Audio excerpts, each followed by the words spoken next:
Hello， 大家好，欢迎来到麦氏音响的 YouTube Channel。那在2022年年中呢 ，Sony 他们首次发布了这个 LinkBuds 系列产品哦。那一共有发布2款，一款就是在我右手正前方的这个 LS900N 入耳式的降噪耳塞，那另外一款呢，就是在我左手边上方的这个全开放式的设计，有着甜甜圈造型的 L900。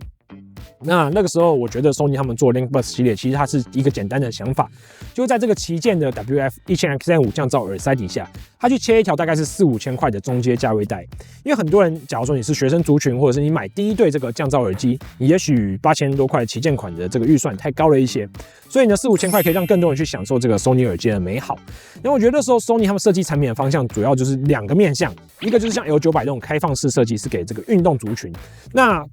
它的重量 LS900N 它的重量更轻，然后佩戴感算是舒适的，也有点降噪的功能，那就针对轻度运动的用户或者说室内的用户去做使用。那在过了2年之后呢 ，Sony 他们在这个 LinkBuds 系列又有新品发布了，那分别就是在我左手正前方的这个 LinkBuds Fit 以及 LinkBuds Open。那 LinkBuds Open 我觉得基本上它是延续 L900 的设计，所以它就是由我们同事来开箱。那我的话呢，就要来跟大家介绍一下这次的 LinkBuds Fit。跟前一代的 LS900N 有什么样的一个不一样？所以我觉得 Sony 这次它在命名上，我们就看得出来，它的产品定位更加的明确，就是要给爱运动的族群来做使用。因为 Fit 呢代表着更贴合，所以的确，我觉得这次 LinkBuds Fit 它戴起来还有一个更紧实的佩戴感。那同时它在低音上是有加强的。那另外呢，它的降噪晶片也从原本的这个旧代的 V1 晶片升级到现在是跟这个 1000XM5 同规格的 V2 降噪晶片。所以呢，我知道爱运动的这个观众朋友们呢，他们都会有一个担心，就是说，我运动的时候，我的耳机随着我的晃动会不会掉出来？那我运动的时候如果我听的音乐更有节奏，更有这种低音的感觉啊，那这种运动起来的感受也会更加的愉悦。那同时降噪功能的一个提升，也可以让我，假如说我在健身房里面，我对外面的音乐啊，我对人家的交谈声，我也可以就听不见，那我可以更专注在我自己的一个运动表现当中。所以呢，这期呢就要来跟大家介绍一下，说这次的 LinkBuds Fit 跟以往的 LS900N 有什么样的不同，有什么样的提升，我们就来看一下吧。好，首先是关于电池仓的部分，这次 LinkBuds 系列它的一个 Fit 跟 Open 的充电仓呢，都跟以往不一样了。那首先我们先从美观的部分来讲，我觉得美观的部分坦白讲是有提升的，然后它的上方是采用一种算是比较光滑的材质，那底下就是雾面的，然后原厂还很好玩的出了一个算是矽胶保护套，然后有出几种颜色，所以呢，从外观上来说，你不管你是买黑色或买什么颜色，你最后都可以透过它的 Sony 原厂配件保护套去改色，这就像你的车子可以贴膜改色一样，你从外观上你就可以去改变它的这样子。那当然有保护套之后，我觉得是更好拿的。好，但是呢，撇除外观来讲，从实用性以及功能上来讲，我觉得这次 LinkBuds 系列的一个充电仓是有点小扣分的。为什么？我们看到以往这个 LS900N 或是这个 1000XM5 的充电仓设计，它是有点像是蛋形。然后我觉得这种形状的优势是什么？就是第一个，你不管单手拿或双手拿，它都是很方便开盖去取出你的耳机的。然后呢，像以前的这个蛋形的设计 LS900N。它有一个很明显的优点，就是说你可以很快的辨别哪边是正面，哪边是背面。什么意思？以前的蛋形的这个充电盒呢，它基本上有一边是 Type-C 的接口，有一边就是正面，所以你单手操作的时候，尤其夜晚，我手一摸我看不见，那我马上一摸，摸到充电口了，那另外一端就是我的正面，我就可以单手把它拨开。但是呢，到现在这个LinkBuds Fit 它的充电仓呢，首先它是一个方形的造型。然后呢，它只有一个端口有这个 Type-C 充电口，所以这时候你有没有发现一个事情？就如果当你在晚上你单手去操作它的时候，你光要找这个充电孔，你就要先转一下，就很像你在用很多人在念佛的时候拨佛珠一样，就是你要先找出充电孔的位置。然后呢，因为它这个方形的设计，加上它上面有点光滑，所以单手操作的时候你还不好把它的充电仓拨开。就你单手拨的时候，你会觉得有一点心里面会有点小小的担心，怕说，我第一个我有没有拨到正面啊？第二个就是我的耳机会不会掉出来这样？所以我觉得它对单手操作来讲，尤其视线不好的时候，新款的 LinkBuds 的这个充电盒的操作是有点小扣分的。我觉得其实没有必要改，可以延续原本旧款的LS900N 的造型，但是我知道他们现在 LinkBuds 系列它想要做一个统一的充电仓，所以就这样。重量上来讲，新款的充电仓比旧款的还重一点点，但基本上我觉得以携带来讲，重量都还不算到一个太离谱的感受啦，所以都是可以接受的这样子。好，那我们讲完了充电仓之后，我们来讲到它的一个耳机的外观。那以前的 LS900N 基本上它有点像是2节式的设计，然后前面有一个细胶耳塞。那这次的LinkBuds Fit， 简单讲，我觉得它的变成单节式的设计，要变成一个大颗的耳机。然后呢，它在它的耳机的外侧有一个细胶耳钩，那就是这次 Fit 一个算是特殊的设计。然后前端就是它的一个细胶耳塞。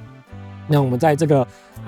细胶耳钩的外侧还可以看到一个 LinkBuds Fit 它的一个收音麦克风。那这个就是应该是针对你通话的时候，或者是说降噪的时候要收取外面的声音所用。那关于这次 LinkBuds 一个耳钩的设计呢，其实也非常有趣的说，原厂它一样也有推出这个不同颜色的耳钩产品，所以我们可以看得出来，其实这次的这个 Sony 他们对于，因为你爱运动的族群来讲，有时候你的耳机也是你的一个运动配件嘛。我知道有的人他做重量训练的时候，他喜欢用腰带，喜欢用这个护腕，或喜欢用护膝，然后去挑选他所喜欢的颜色。所以当你的运动用品成为一个配件的时候，它的外观、它的配色就很重要。所以这个细胶耳钩，它一样可以让你去做一个个性化的配色，我觉得这是非常有趣的。好，那这个耳钩当然它不是为了外观所设计，它是为了一个更贴实的一个佩戴感。常常很多客人在买降噪耳机的时候，我都讲说，你买耳塞式耳机啊，最重要就是你要去戴看这个耳机跟你的耳朵合不合，因为其实耳机跟耳朵合不合这件事情，它是不一定的，就是因为这种东西它都是一个大量生产的产品，它不可能针对你的耳机去做一个完美的贴合，所以有的时候不管这个耳机它的评价再怎么好，但是你戴起来不舒服的时候，实际上你是没办法去购买它去使用它，因为你戴着不舒服，你拿了5分钟你就想把它拿下来，再好听都是没有用的。好，这款耳机 LinkBuds Fit 的一个正确戴法，我觉得它应该是耳塞塞进去之后，然后你要去把它相对耳朵来讲，你要去做一个旋转，让这个细胶耳钩呢朝向你耳朵的侧壁，就是后脑勺的地方去做旋转，然后旋转贴合了之后呢，你就会感觉到一个比较紧实的感觉。因为我一开始戴的时候呢，其实我是没有去做旋转这个动作的，所以我一开始没有做旋转的话，我会觉得耳塞好像的确偏小一点。但是当我在换更大的耳塞，然后我去做他们 Sony 的一个密合性测试之后，其实我发现，你看我做更大的耳塞，我整体的佩戴感是没有更好的。所以我就换回原本的预设的耳塞，然后去做了一些旋转的角度的测试之后，我才发现原来你要让这个细胶耳钩，其实它有没有很好的去贴合你的耳朵，是一个佩戴紧实的一个关键。这样好，那相对来讲，我觉得旧代的 LS900N 啊，它跟耳朵的接触就很大程度的就是靠它前面耳塞的大小。所以如果你要贴合的比较紧，前面要用很大的耳塞，整体的密合度，我觉得的确，如果你喜欢打一些羽球啊、网球，或者你常跑动、跳动的一些运动这个 LinkBuds Fit 是可以给你一个更好的体验的。这样好，那接着我们来讲到规格，首先就是降噪的晶片，降噪晶片当然不用说，就是这次的一个 LinkBuds 的 Fit， 它从原本的这个 V1 晶片升级到 V2 晶片。之前我有开箱过 LS900N 的影片，我有讲说，其实在旧代的这个 LS900N 的降噪表现，我觉得基本上就已经蛮适合大多数人去做使用了。所以这次的降噪晶片升级，其实我是比较无感的。那我比较有感是关于这个低音的提升。这次的 LinkBuds Fit， 它的耳机单体呢变成了一个8mm的大单体。所以这个大的单体呢，在这个低音的可调性以及这个低音的低程度来讲，我觉得跟 LS900N 比是明显的进步很多的。那运动的时候，我很喜欢听一些有节奏的这种 R&B 的音乐，然后就是不管是休息或者是在运动的时候，那样就是很专注我的运动。好，但是呢，我觉得因为你用了比较大的单体嘛，所以它的续航方面，因为低音其实是很耗电的，所以我们可以看到这次的一个 LinkBuds Fit， 它的续航表现，官方是写说 5.5 小时就在开启降噪功能的播放上面，是比前一代 LS900N 少这个半个小时的。那再来就是说，这次的 LinkBuds Fit 它的蓝牙版本是 5.3， 那 LS900N 是这个 5.2， 但是我记得 5.3 跟 5.2 其实它没有一个单人使用上没有一个很大性能的一个差异的这样子。像它的 5.5 小时测试的时候，有一些功能是没有开启的。那像我自己本身的话，我是很喜欢像它有一些 DS11， 就是提升音质的一个功能，然后还有像那个 EQ 调音器，我也会开启。所以当这两个功能，还有它的一些跟 Google 地图联动的功能开启的时候，其实它的续航时间是有可能更下降的。所以实际的一个续航表现，我觉得我就请我们同事把它一些各种状况下去做一个测试，然后列成一张表，然后放在荧幕的中间供大家去参考。这样，但简单来说，我觉得你看到 Sony 官方的那些续航时间，其实也许如果你会用 EQ， 那你会用一些加强音质的功能，那我觉得也许你要打个7、8折是跑不掉的这样。那它的充电仓呢，电量跟旧代是一样，就基本上你可以充你的降噪耳机，可以充个3次这样子。然后他说他的Sony 这个耳机有快充功能，就是充5分钟可以用1个小时。然后我觉得基本上你使用它的时候，还是尽量就是用完就把它放回去充电的一个好习惯，这样子才不会说你每次要运动的时候就会没有电。好，那我们接下来讲一下它的一个新的 APP 界面，就是Sony 他们这次当然除了 Linkbuds 耳机的一个更新之外，他们整个的耳机 APP 的界面也有更新的。新的 APP 我记得名称叫 Sound Connection 吧。它的整个的界面设计，当然美观上来讲，我觉得有好一些，但是我觉得重点就是在于说，它新增了一些关于，假如说你要怎么样把你的耳机戴好，以及一些这个耳塞气密性的设计，以及呢还有耳机使用的音量大小的一个侦测。我觉得这些功能都是怎么讲，就是很帮助你刚拿到耳机的时候，你可以很好的去上手，以及做一些这个耳朵的听力保健。就像你听音乐，它记录说，你听了多大的音量，那听了多久，这样对你的耳朵可能会不太好。或者是你听的耳机，这个音量都是很健康的，都听很小声。那我觉得这个东西其实对于现在来讲是非常需要，因为很多人戴耳塞式耳机啊。我发现一个重点就是说，像我以前自己也是，念书的时候，我都听一些重金属音乐，就我越听越大声，越听越大声，就听到后来，其实我慢慢的，我要到一个很严重的程度，我才发现说，我跟同学讲话都讲很大声，我都习惯讲很大声。那同学会觉得说奇怪，你怎么讲话都会讲那么大声？那是不是这个时候我才知道说，是不是因为我戴耳机导致了我这个对音量感知上的一个变化？所以我觉得听力保健在现在这个是非常的重要。好啦，那每次 EQ 的环节，我觉得最重要的就是一个参数的调整。那这次呢，我调整的话，我用了一个测试歌曲，我建议大家用跟我一样的去调这样子，因为当我们在讲那个 EQ 段落的时候，我调整的每一项参数，我会描述说它有什么样的东西在变动。你跟我用一样的歌曲，你才会有近似的感觉。那这次呢，我们就是用这个利友王的长大18岁来做一个测试。那既然 Fit 它这次已经提升了低音的单体嘛，所以已经有好的低音了。那我们这次的调整的方向，就希望把人声跟乐器再做细一步的加强，让整体的听起来是就是人声好，低音好，然后乐器表现也好，这样子。好，那首先呢，Sony 它的整个调整呢有分这个 Clear Bass 400赫兹、1000赫兹、2500赫兹、6300赫兹以及这个 16K 的一个参数调整。我的话呢，我会先听这个音乐的节奏去调整 Clear Bass， 就是还有一个低音的那种节奏感。那我的话，这次我觉得开到正2、正3差不多，因为你开到正4、正5之后，这个Linkbuds Fit 它的低音会有点太强了，太强之后你会觉得它在震的时候耳膜会稍微有点不舒服，所以我觉得Clear Bass 部分你开到正2、正3差不多。那接着呢是400赫兹。我觉得这边会是掌管的一个人声厚度的表现，就是你会觉得人声唱歌更厚实，所以这边我会把它开到正6，因为我会希望听到一个比较厚实的人声。那接着呢，1000赫兹的这部分，1000赫兹我觉得大家可以体验一下，就是当你今天把它拉到正6最满的时候，它会有点那种类似电话筒的效应，就是它讲话开始会变得有一点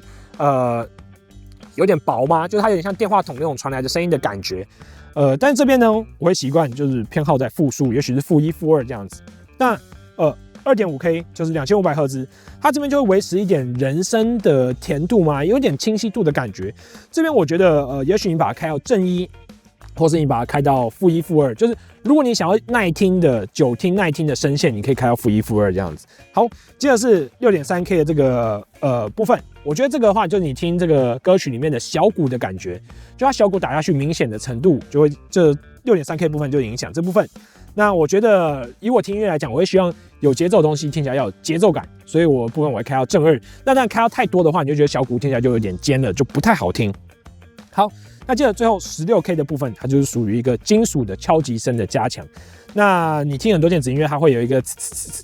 那种就是敲击金属的声音。那你把 16K 的部分你去做加强的话，你就感到这部分的乐器声会变得特别的明显。那我的话呢，因为我们小鼓已经加强了，所以节奏组的部分如果要加强的话，这边 16K 部分我是开到正3或者是正4的。所以呢，这整个的调整就给大家做一个参考。当然，